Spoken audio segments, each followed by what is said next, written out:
IT 올림픽으로 불리는 ITU 전권회의가 부산에서 개막했습니다. 앞으로 3주 동안 세계 ICT 분야의 현안과 미래 정책을 결정하게 되는데요. 산업팀 박상률 기자와 함께 관련 내용 자세히 살펴봅니다. 박 기자, 이 ITU 전권회의가 부산에서 막을 올렸는데 국내에선 처음이죠. 이번 전권회의 어떤 것들이 이슈가 될까요? 네, ITU 전권회의, 이게 정확하게 말하면 국제전기통신연합 전권회의라고 합니다. 그러니까 우리나라에서 개최하는 것도 처음이지만 일본에서 지난 1994년에 개최한 이래 아시아에서는 두 번째로 개최를 하는 건데요. 기대가 그만큼 상당히 크다고 할 수 있겠죠. 방금 제가 국제전기통신연합이라고 말씀을 드렸는데 ITU에서 가장 주목해야 할 부분이 바로 이 통신과 관련된 것들입니다.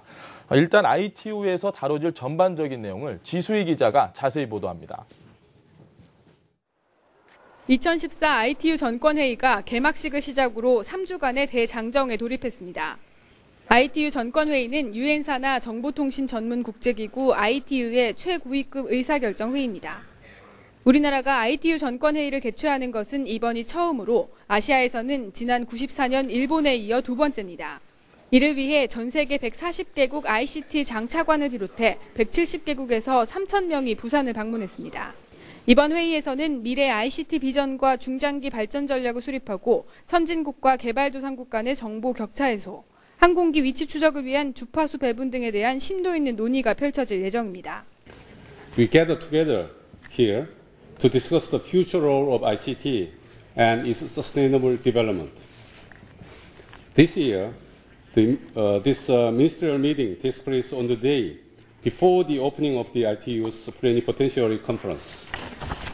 우리나라가 주도적으로 제안한 ICT 융합과 사물 인터넷 촉진 등의 의제가 결의문에 포함될지도 주목됩니다. 최종 결의문으로 채택되면 국내 IoT 기술 발전과 해외 시장 선점에 크게 기여할 것으로 기대됩니다. 회의 기간 중에는 ITU 사무총장을 포함한 65개 고위직과 이사국 선출도 진행됩니다. 우리나라는 ITU 표준화 총국장 자리에 이재섭 카이스트 IT 융합연구소 연구위원이 후보로 나서 튀니지와 터키 출신 후보와 결합을 벌입니다.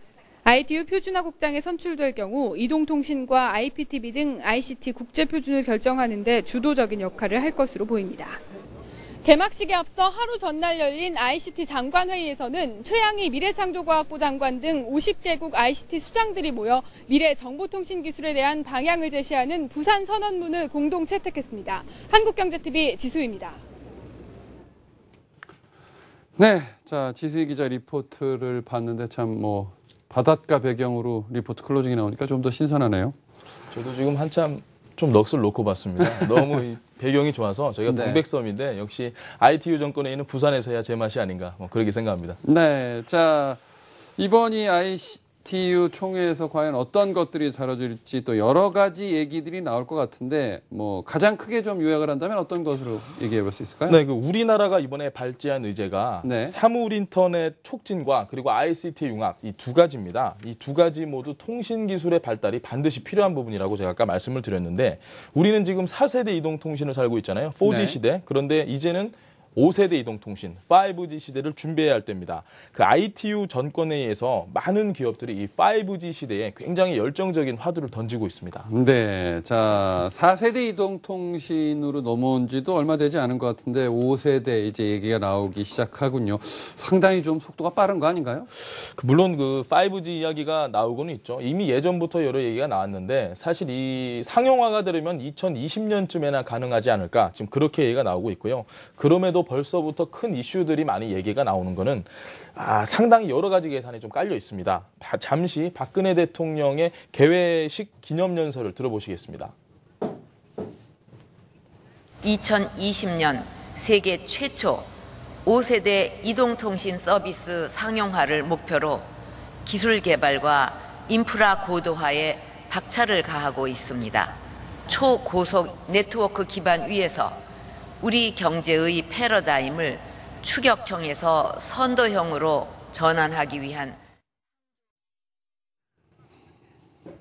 5세대 이동통신이 과연 어떤 혁명적인 기술이냐 이것에 대해서는 아직까지 어떤 정의도 내리기 어려운 상황입니다. 다만 현재까지 나온 이야기들을 좀 쉽게 제가 설명을 해드리면 5G는 지금 쓰는 LTE보다 적게는 수십 배에서 많게는 한 수백 배까지 더 빠른 속도로 구현을 한다고 보면 되는데 삼성전자를 좀 예로 들어보겠습니다. 삼성전자가 지금 영상에서 나오고 있듯이 LTE보다 수십 배 빠른 LTE를 선도한다고 얘기를 하면서 지금 그 달리는 차죠. 저 달리는 차에서 112km 방금 나왔는데 1초에 한 1.2 기가 bps의 데이터 전송 속도를 구현을 했습니다. 지금 영상 CG에서 보듯이 지금 LTE가 한 120mbps 정도 나오거든요. 근데 지금 1.2 기가 bps는 약 10배 정도 빠른 수준이고 이게 달리는 차에서 구현이 됐다. 상당히 큰 의미가 있습니다. 더구나 ITU가 개막하기 전에 이런 시연을 했다는 건 조금 더 큰 의미가 있다고 봐야 되지 않을까 이렇게 봅니다. 네.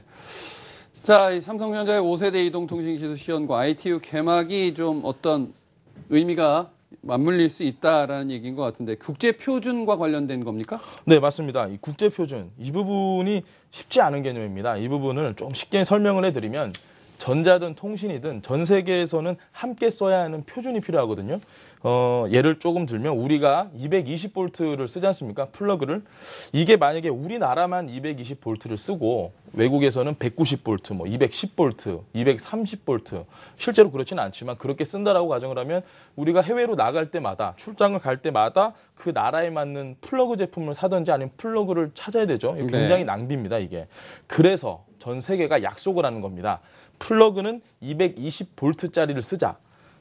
물론 이게 뭐 꼭 ICT 영역이 이제 수많은 기술하고 장비가 들어가는 부분이라서 좀 이렇게 복합적인 부분이라 제가 설명드린 것처럼 간단하지만은 않아요.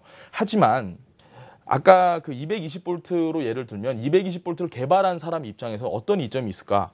뭐 말씀을 굳이 안 드려도 되겠죠. 엄청난 시장을 확보하는 겁니다. 그렇죠. 그렇죠. 우리 회사가 개발한 기술과 장비가 전 세계의 표준이 된다. 그렇다면은 확실한 그 캐시카우를 글로벌 시장에서 장악을 할 수 있는 거거든요. 네. 지금 삼성과 LG를 비롯해서 SK텔레콤과 KT 뭐 이런 국내의 전자통신 기업들이 국제 표준을 위해서 치열한 물밑 작업을 지금 진행을 하고 있습니다. ITU 정권회의에서는 이런 표준, 국제 표준을 정하는 ITU 표준화 총국장을 선출하는데요. 삼성전자가 며칠 전에 서둘러 방금 보신 것처럼 서둘러서 이 차량에서 통신 기술을 시연하는 거 이런 것도 아마 국제 표준을 선점하기 위한 일종의 퍼포먼스라고 봐야 될 것 같습니다. 네. 자, 그렇다면 삼성전자 외에 국내 다른 기업들의 움직임은 어떤지 좀 살펴주시고 해외 기업들도 이 시장에 상당히 관심이 많을 텐데 어떻습니까? 그렇습니다. SK텔레콤은 오늘 삼성전자와 5G를 공동으로 연구하자는 내용의 MOU를 체결했고요. 지난 7월에도 SK텔레콤은 스웨덴의 에릭슨과 5세대 이동통신과 관련된 기술을 선보인 바 있습니다.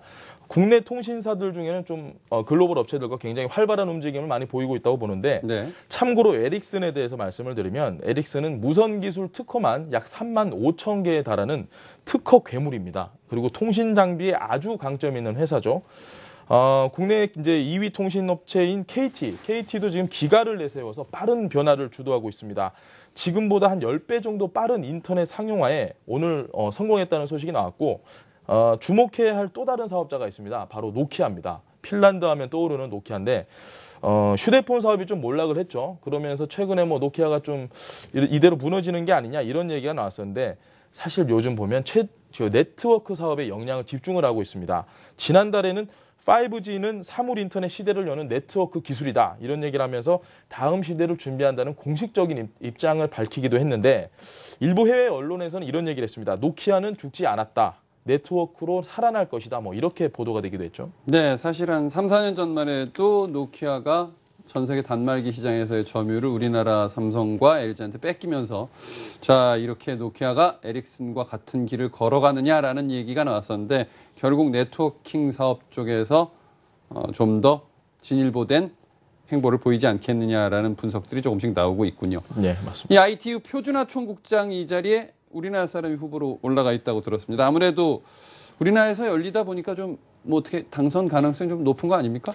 그건 이제 좀 제가 조심히 말씀을 드려야 될 것 같은데 아까 리포트에서 이제 보셨다시피 이재섭 카이스트 박사가 지금 표준화 총국장 자리에 출사표를 던진 상태입니다. 이 박사를 포함해서 총 3명이 지금 경합을 좀 벌이게 될 것 같은데 분명히 말씀드리지만 당선 가능성에 대해서는 그 누구도 장담을 할 수 없습니다. 네. 물론 이제 홈 구장이죠. 부산이라는 홈 구장의 이점을 가지고 ITU의 고위 임원이 우리나라에서 나오면 좋겠지만 장담하기는 힘들고요. 만약에 우리나라에서 이 표준화 총국장이 나온다 이러면 어떻게 되느냐? 앞으로 국제 표준을 정하는데 우리나라 기업들이 조금 더 이점을 받는 게 아니냐? 글쎄요, 이 부분은 조금 조심히 접근을 해봐야 되겠지만 네. 그래도 코리아 어드밴티지가 어느 정도는 작용을 하지 않을까 이렇게 보고 있습니다. 네, 알겠습니다. ITU 전권회의와 관련해서 자세한 얘기 또 각 기업별 움직임까지 살펴봤습니다. 산업TV 박상규 기자였습니다. 수고했습니다. 네, 고맙습니다.